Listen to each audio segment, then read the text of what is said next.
Srimad Bhagavatam ki jai, Nitai Gaur Premanande. All glories to the assembled devotees, all glories to the assembled devotees, all glories to the assembled devotees, all glories to Shri Shri Guru and Shri Gauranga, Nitai Gaur Premanande.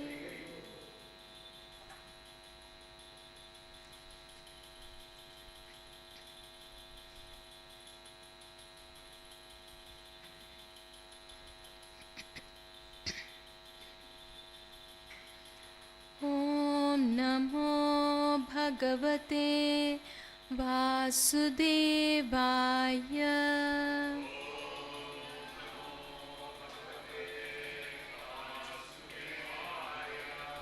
Om Namo Bhagavate Vasudevaya.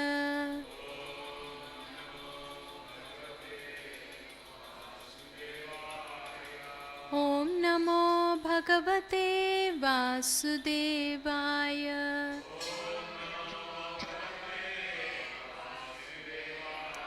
Narayanam namaskritya naram chaiva narottamam devim saraswatim vyasam tato jayamudirayet nashtaprayeshva badreshu nityam bhagavata sevaya bhagavati uttama shloke bhaktir bhavati naishtiki Krishnaya Vasudevaya Devaki Nandanaya Cha Nanda Gopa Kumaraya Govindaya Namo Namaha.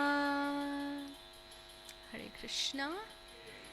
Welcome everyone to this morning's Srimad Bhagavatam class. So today we are reading from Canto 4, Chapter 3, texts number 12 to 14. The chapter is titled Talks Between Lord Shiva and Sati.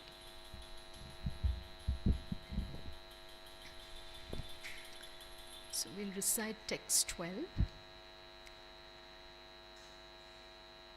Pashya prayantir abhavanya yoshito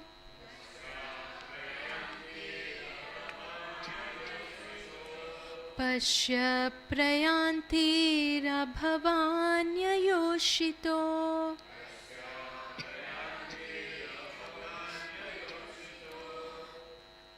apyalankrita kanta sakavarutashaha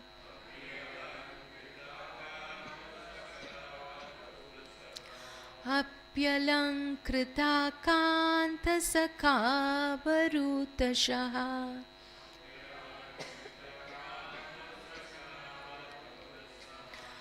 Yasam rajadbhi shithikanthamanditam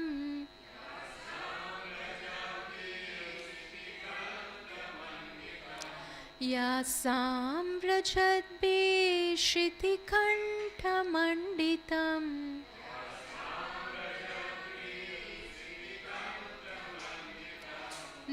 Nabho vimanai kalaham sapandubihi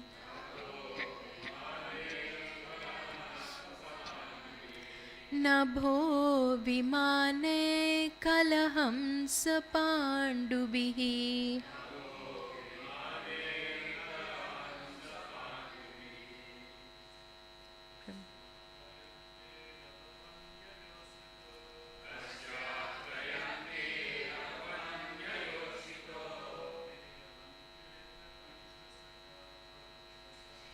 Apyalankrita kanta sakavarutashaha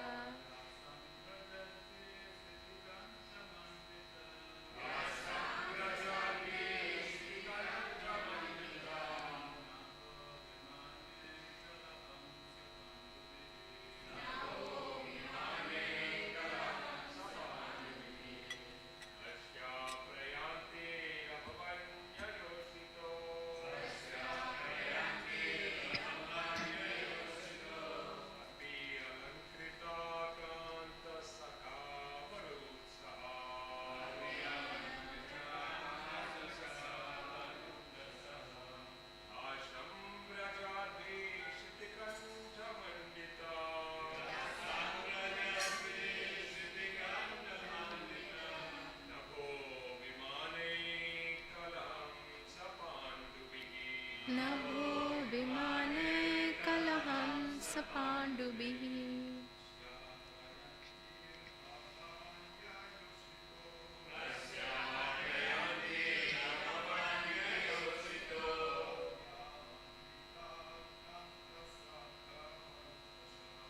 Apyalankrita-kanta-sakavarutashaः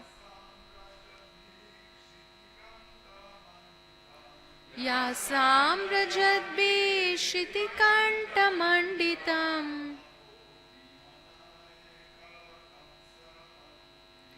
Nabho vimane kalaham sapandubhihi. Vaishnavis.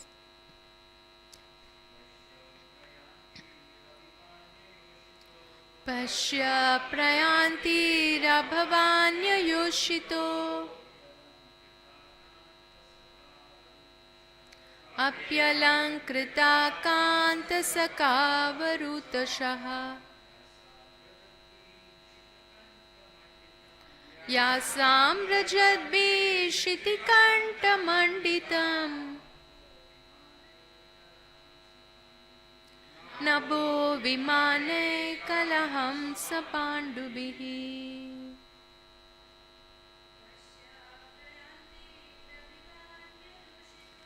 Pashya prayanti rabhavanya yoshito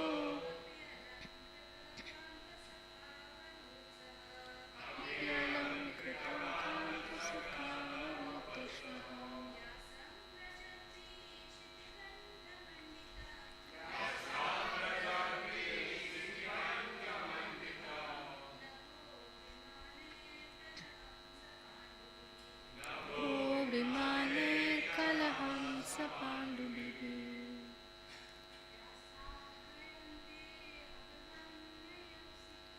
Pashya prayanti rabhavanya yoshito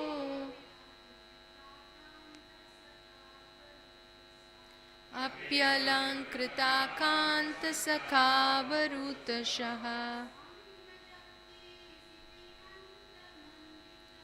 Yasam rajadbhishitikantamanditam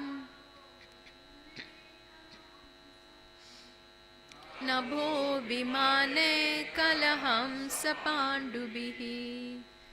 Let's look at the word-to-word meaning. Pashya, just see. Prayantihi, going. Abhava, O never born. Anya yoshitaha, other women. Api, certainly. Alankritaha, ornamented. Kanta sakaha, with their husbands and friends. Varutashaha, in large numbers. Yasam, of them. Brajadbihi, flying. Shitikantha, O blue-throated one. Manditam, decorated. Nabaha, the sky. Vimane, with airplanes. Kalahamsa, swans. Pandubhihi, white. Translation and purport by His Divine Grace A.C. Bhaktivedanta Swami Srila Prabhupada. Srila Prabhupada Ki Jai. Translation: O never born, O blue-throated one, not only my relatives, but also other women dressed in nice clothes and decorated with ornaments are going there with their husbands and friends. Just see how their flocks of white airplanes have made the entire sky very beautiful. Purport, let's hear. Here, Lord Shiva is addressed as Abhava, which means one who is never born, although generally he is known as Bhava, one who is born.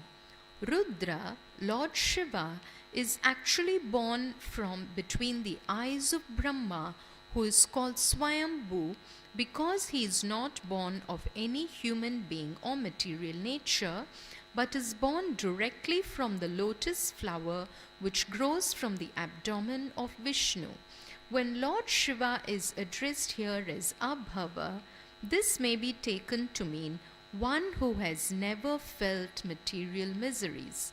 Sati wanted to impress upon her husband that even those who were not related to her father were also going, to say nothing of herself, who was intimately related with him. Lord Shiva is addressed here as blue-throated. Lord Shiva drank an ocean of poison and kept it in his throat, not swallowing it or allowing it to go down to his stomach. And thus his throat became blue. Since then he has been known as Neelakantha or blue-throated. The reason Lord Shiva drank an ocean of poison was for others' benefit. When the ocean was churned by the demigods and the demons, the churning at first produced poison. So, because the poisonous ocean might have affected others who were not so advanced, Lord Shiva drank all the ocean water. In other words, he could drink such a great amount of poison for others' benefit.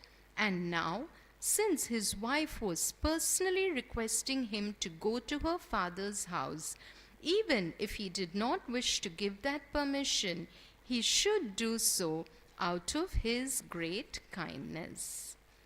Jai Srila Prabhupada ki Jai. Let's do Mangalacharan.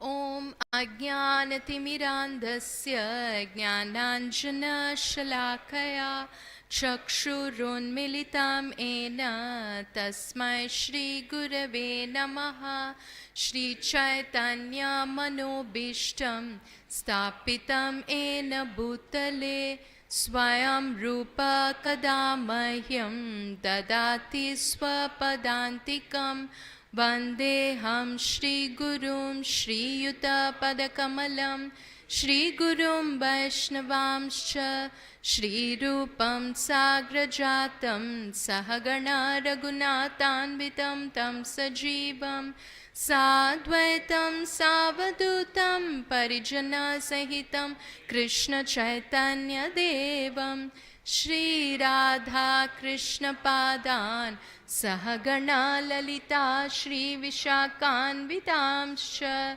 He Krishna Karuna Sindhu Dinabandhu Jagatpate Gopesha Gopika Kanta Radha Kanta Namostute Tapta Kanchana Gaurangi Radhe Vrindavaneshwari Vrishabhanu Sute Devi Pranamami Hari Priye Vancha Kalpatarubhyascha Kripa Sindhubhya Evacha Patitanam Pavanebhyo Vaishnavebhyo Namo Namaha Jai Shri Krishna Chaitanya Prabhu Nityananda Shri Advaita Gadadhara Shri Vasadi Gaura Bhakta Vrinda Hare Krishna Krishna Krishna Hare Hare Hare Rama Rama Rama Hare Hare Bhuter Mahatbirya Ima Puro Vibhu Nirmaya Shethe Yadamoshu Purusha Bhunkter Gunam Shodashishoda Satmaka Solang Krishishta Bhagavan Vachamsi Me Shri Krishna Sharanam Sharanagatam Katha Amritam Satatapibatam Bhakti Vedanta Marga Panktanam Sarvalokarishi Deva Janna Prasannam Sarvalokarishi Deva Janna Prasannam. Hare Krishna. Welcome again, everyone, to this morning's Srimad Bhagavatam. So, it is said that Srimad Bhagavatam is a literary incarnation of Shri Krishna himself. So, Shri Krishna being Rasa Raj, who is full of all the different rasas and mellows, in Srimad Bhagavatam as well, we are seeing all these beautiful rasas unfold in front of us. So in the previous chapter, we saw a very heated argument, a lot of description about envy, jealousy, and then false ego, puffed up nature, and then, the followers of Daksha and Lord Shiva cursing each other, a lot of tension, all that. And then just in this very next chapter, we are seeing the sweetness of Mother Parvati, Goddess Sati, the husband of Lord Shiva. And we are hearing a very sweet conversation between the husband and wife, where Sati is trying to very sweetly cajole her husband into accompanying her to her father's place. So this is what Srimad Bhagavatam offers. While there is something, so negatively happening in just one chapter before, here in continuation of the story or the Leela, we are seeing this sweet little exchange between the husband and wife. So we know that Sati is a daughter of Daksha Prajapati, and after all that happened, the big yajna that Daksha was trying to conduct, and then when he walks in, Lord Shiva doesn't get up, and then Daksha gets very angry and he curses Lord Shiva, and then there's a big argument between the followers of Lord Shiva and Daksha Prajapati. So this contention continued for a very long time. And after this, now Daksha Prajapati is conducting another big sacrifice called as the Brihaspati Sabha. And as he's conducting this, all the demigods, the great sages, all the Prajapatis, everyone, they are now traveling to go and participate in this great sacrifice. And how are all of them going? They're not just walking. They are flying on beautiful white swans. They are flying on a very beautiful aeroplane. So it is what a contrast to what we see in today's times of, aluminum airplanes. So in the spiritual world, we see airplanes that are birds. So all these demigods, they're all flying on these very sweet swans that are flying across the sky. And as they are passing by Mount Kailash, where Lord Shiva is residing along with Bhavani, his beautiful wife, who is here addressed as Sati. So she's there, and as the swans are flying, Sati is just looking, oh my God, what is happening? They're all going to my father's place, and I should be going there. What am I doing? Like just sitting here. I also want to go. I want to go there and see all my sisters, all my friends, all my mother's sisters, my aunts. I want to see everybody. And they're all so beautifully dressed and decorated. And I also want to decorate like them, and I also want to go. So here we are seeing the very sweet and the honest nature of a woman. So we know that all women like to get dressed up. Who doesn't like to get dressed up? It is in our nature. So it is something that women cannot just negate or suppress or say, oh no. But then there is always time, place, and circumstance. Now we know, and also there are different natures of women. So not everybody is the same. So everyone cannot be put into one box. And what it was years and years ago in different yugas back, Treta Yuga, Dwapar Yuga, there women dressed so opulently. In their everyday life, they would be dressed in beautiful saris, lot of jewelry. When we see all the paintings, we can see Mother Yashoda dressed so beautifully all the time. And Mother Yashoda even dresses Krishna so beautifully. When Krishna is just playing with all his friends, with Balram, and he's just full of mud and sand, what does Mother Yashoda say? Oh Krishna, come home. Have a shower, get dressed up, put on all your ornaments, and then go and play. So do we do that today to today's children? They just run around in their shorts and, like that. So that is the spiritual culture. That is the Vedic culture where everyone was so opulently dressed.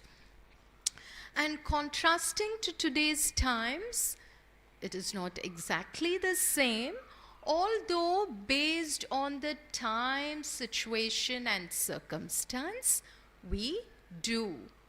We have our tendencies. We love to dress up. So we do that. But again, as practicing sadhakas, we can slowly refine our consciousness. So I dress up for the pleasure of Krishna. When there is a festival, when Shri Radha Gopinath is in a very jubilant mood, of course Krishna is always in a jubilant mood, and every day is a festival for him.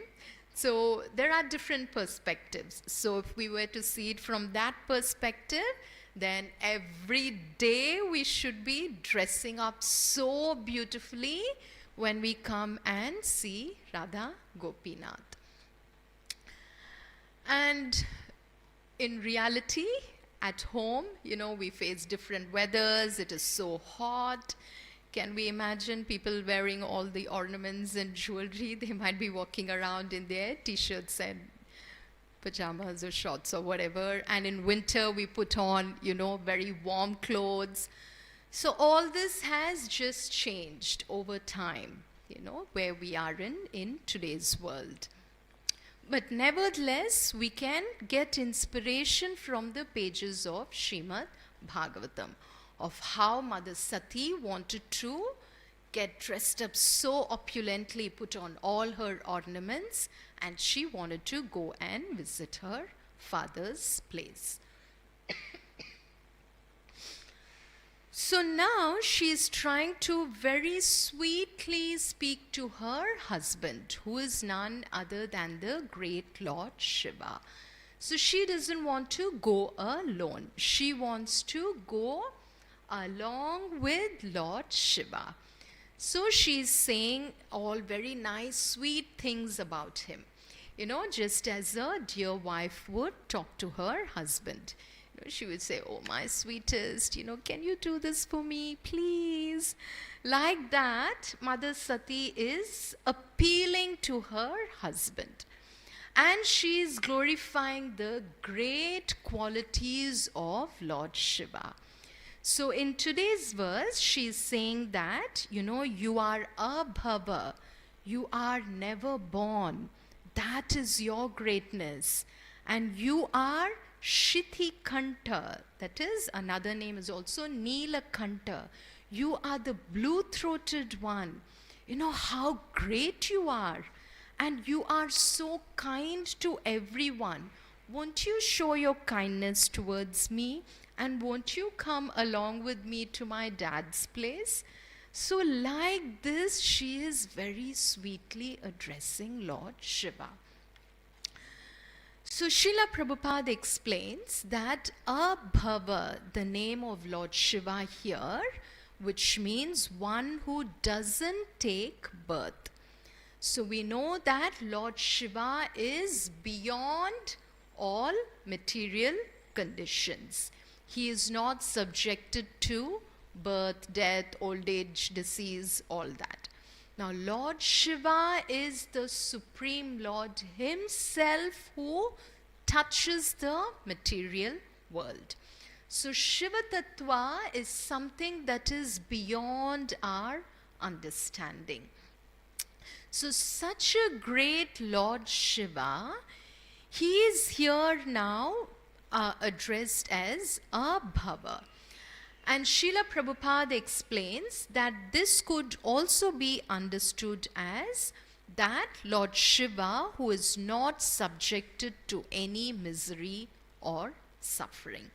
So birth, bhava, birth means disease, old age, suffering, misery, whatnot, everything, and ultimately death. So that is bhava. But Lord Shiva's, one of his beautiful names is also bhava. Now again, there are different meanings for the same word. So bhava also means existence. So the Lord who eternally exists. So that could also be, we could also interpret it like that. And also Srila Prabhupada explains how Lord Shiva in his Rudra form appeared from between the eyebrows of Lord Brahma. So Lord Brahma again was not subjected to a normal birth. So how did he appear? Lord Brahma appears from the lotus flower which sprouts from the navel of Lord Vishnu, of Garbhodakashayi Vishnu. So from his navel the lotus goes up, and from the lotus Lord Brahma appears. And then as Lord Brahma is engaged in creation, so as he is doing the secondary creation at one time, he creates the 4 Kumaras. So who are they? Sanaka, Sananda, Sanat Kumara, and who's the last one? Sanatana. So 4 Kumaras.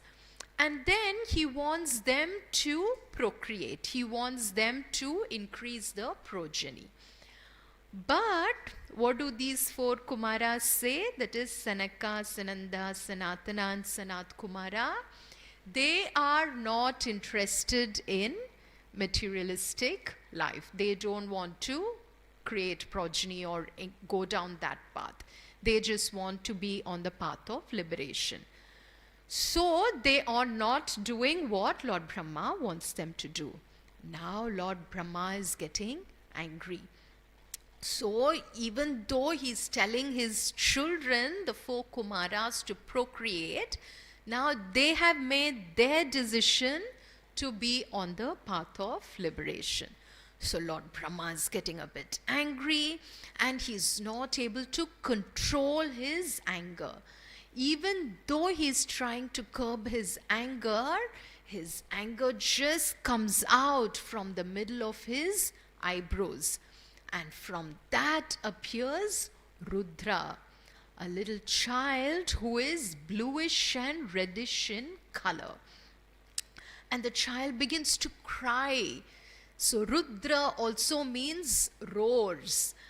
So Rudra, which is now a form of Lord Shiva, he's crying, and then he's saying, where is my place? What should I do? Where is, what am I supposed to do?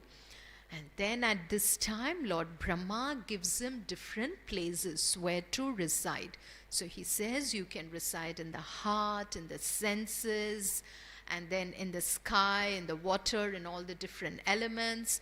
So like that, Lord Brahma gives him different positions where Lord Shiva can reside. And then he also gives different names for Lord Shiva here, that is Rudra. He says you will also be known in 11 other names, that is Manu, Manu, Mahinasa, Mahan, Shiva, Ritadvaja, Ugrareta, Bhava, Kala, Vamadeva, and Dhritavrata. So like this, Lord Brahma is giving different names to this Rudra form of Lord Shiva. So here Srila Prabhupada is explaining that Sati is very sweetly addressing her husband Lord Shiva as a Bhava.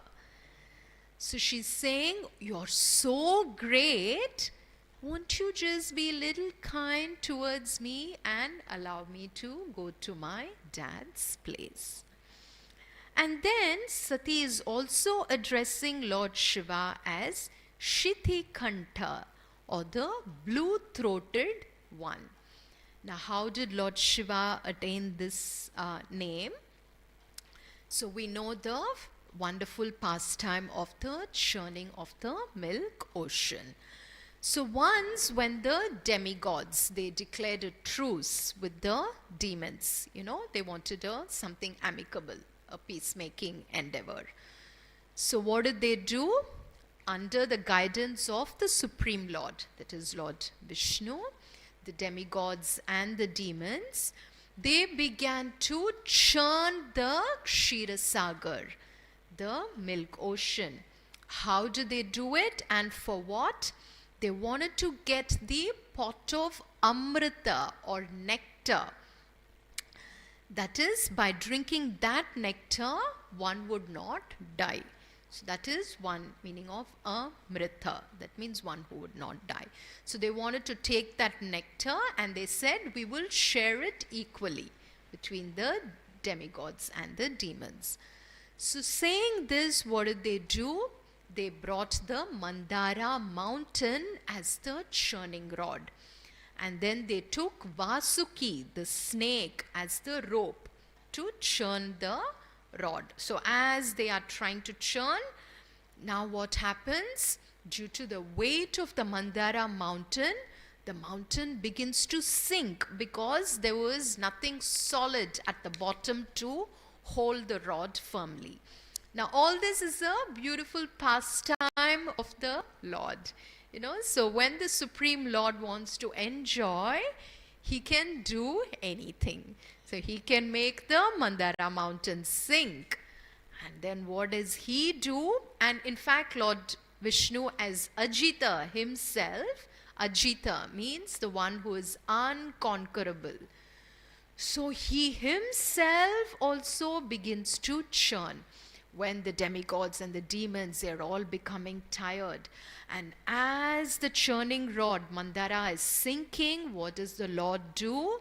He takes the form of a huge tortoise. That is the Kurma avatar. And he becomes the base on whom the Mandara mountain is now resting on his back like a rod.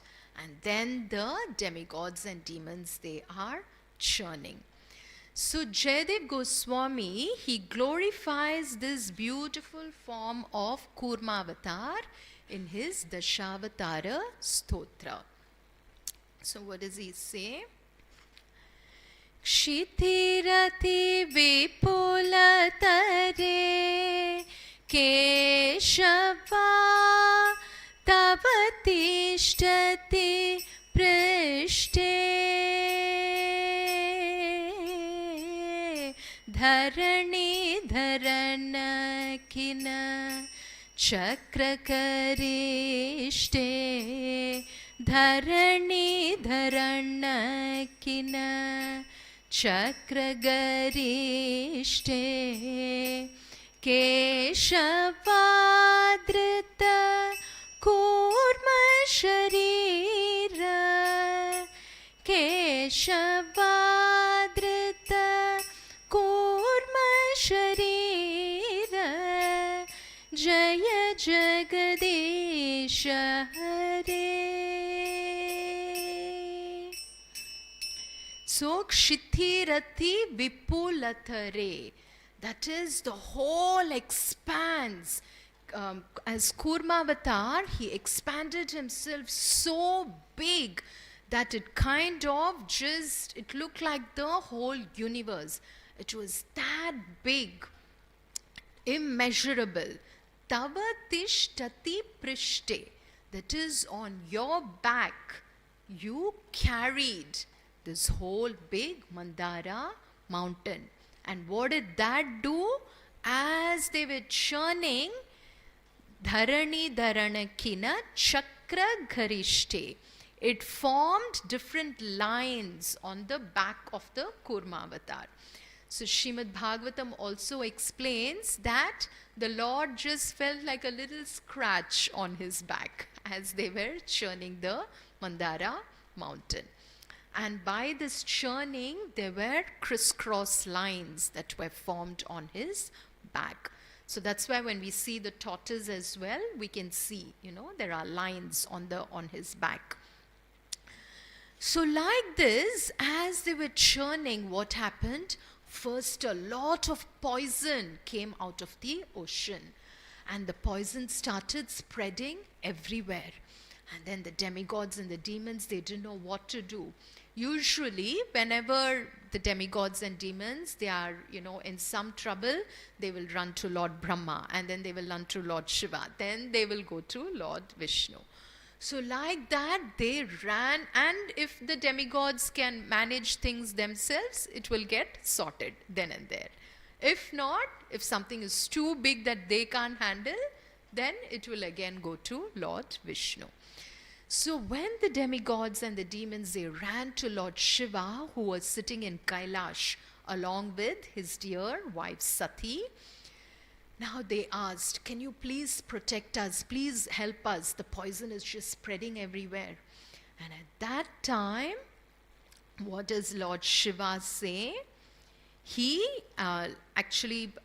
Shukadev Goswami, as he's narrating this pastime, he says, Tadvikshya vyasanam tasam kripaya brishapiditaha Sarvabhuta suhruddeva idam aha satim priyam.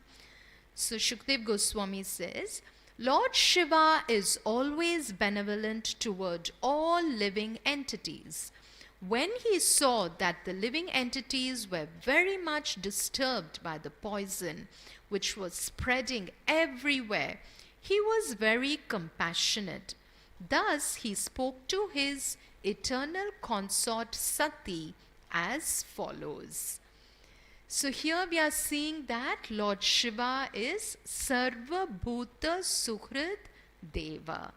He is the friend of all the living entities, just like Lord Krishna, who is Sarvasya Chaham Hridi Sannivishto, residing in our heart. He is our best friend. So Lord Shiva, who is also a Guna avatar of the Supreme Lord, naturally carries these qualities as well. So what does Lord Shiva say? He speaks to Mother Sati. So he doesn't just straight away go and drink the poison, or he doesn't just straight away run to the Kshirasagar. He is first talking to Mother Sati. So how sweet is this? So what does Lord Shiva say? Aho bhata bhavan yetat prajanam pashya vaishasam kshiroda matanod bhutat kalakutad upastitam. So Lord Shiva is sharing his feelings with Mother Sati. And what is he saying? My dear Bhavani, just see how all these living entities have been placed in danger because of the poison produced from the churning of the ocean of milk. So he is speaking like this to Mother Sati. See what's happening. This poison that's just coming out of the ocean. And then he says, Asam prana paripsunam videyam abhayam hi me etavan hi prabhor arto yaddina paripalanam.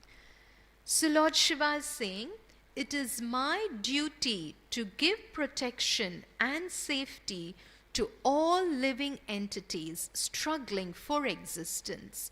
Certainly, it is the duty of the Master to protect his suffering dependents. So saying that he has to now protect all the demons and the demigods who are now being subjected to this whole poison that's coming out of the ocean. Saying this, Lord Shiva, what does he do? Now he is the great Lord. So he doesn't have to go and gather all the ocean into some, big jug or something. What does he do? Just with his little palm. When the Lord decides, the whole ocean can come into his tiny little palm. Or we don't know. Lord Shiva's palm could also be very huge. We have no idea. We cannot understand these things.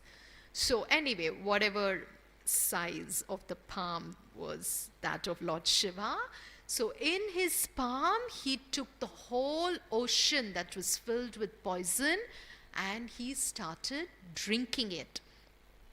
Now, as he was drinking, in some shastras, in some references, it is said that Parvati tried to just stop him there. He said, don't drink more so that the poison doesn't go into your tummy. Be careful, like that. So in Srimad Bhagavatam, there is not a big description of this, but we see that Mother Bhavani, she did allow the Lord Shiva. She did allow Lord Shiva to drink poison. Now she could have said, oh, don't drink the poison. It's not good for you. Not like that. Mother Sati, knowing that Lord Shiva is so great, she didn't, she is under his control anyway.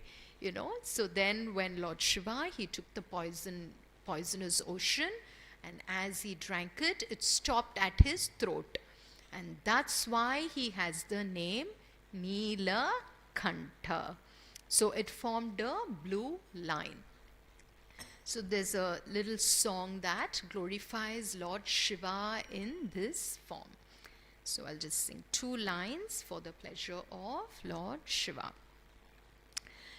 Neelakanta Mahadeva Nikhila Loka Jana Pradapa Neelakanta Mahadeva Balachandra Shekhara Parvati Manohara Balachandra Shekhara Parvati Manohara Neelakanta Mahadeva.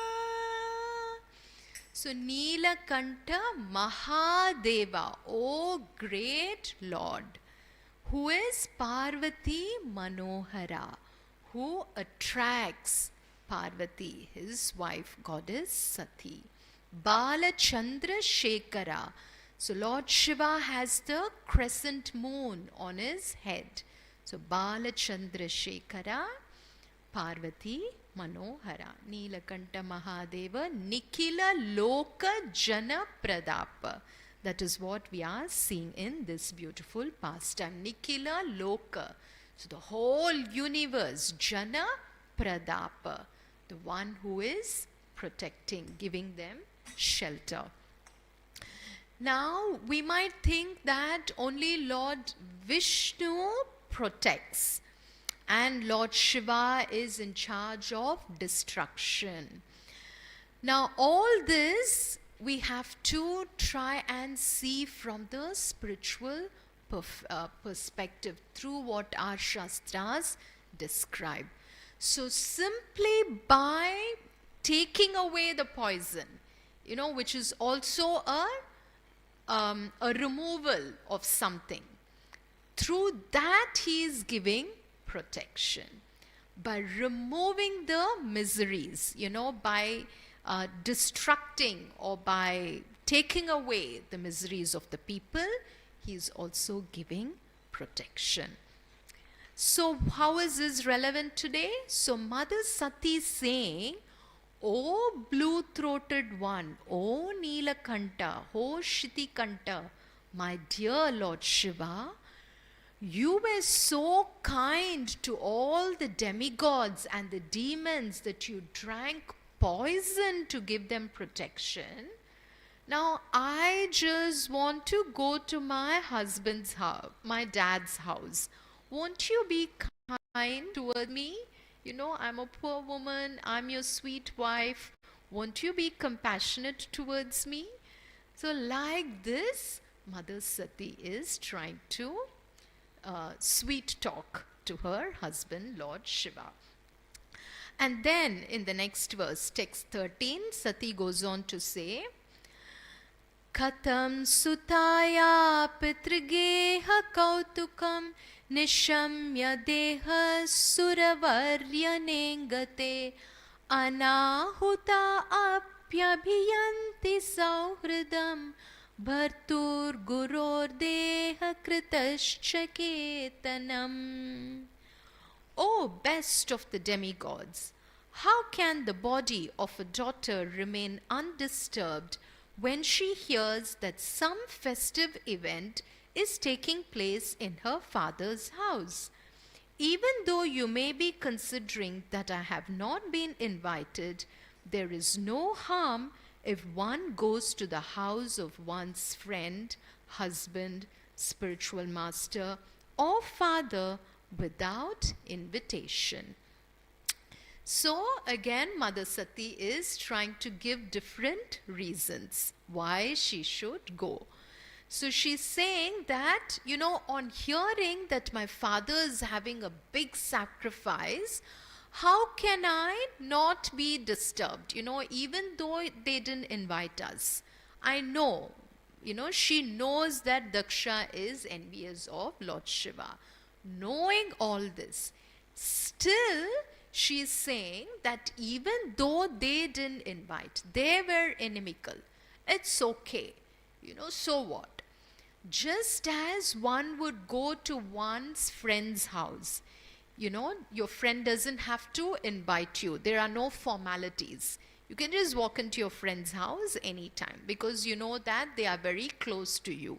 You don't have to call an SMS or tell them I am coming to your house. Just go, and they will be happy to receive you.